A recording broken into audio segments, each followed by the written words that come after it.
Friends नमस्ते जय जगन्नाथ स्वागत करछि आ गोटे फ्रेश मिनी ब्लॉग को। सकाळु झील पाख दुकान रु जलखिया आनिकी रखिदेकी पड़गलानी ड्यूटी।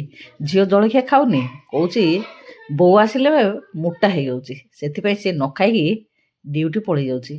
मु मोर जलखिया खाई सारा पर लगी पड़ी रोषे देहरे भात डाली फूलकोबी आलूर भजा तापर करदेली शाग मुग। ठीक से बेलू कबाटे आवाज है ठक ठक ठक ठक जाइकी देखे तो मौसा आसीगले। मौसा देखिले कौन कौन सब धरिकी आसचंदी। मौसा गाँव में परियापत्र सस्ता बोली सब धरिकी आसचंदी।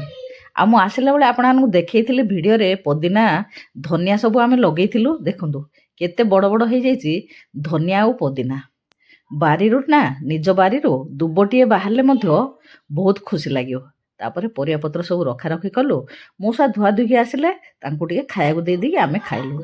मौसा हठात कौन पई आसिले पर वीडियो रे देबी।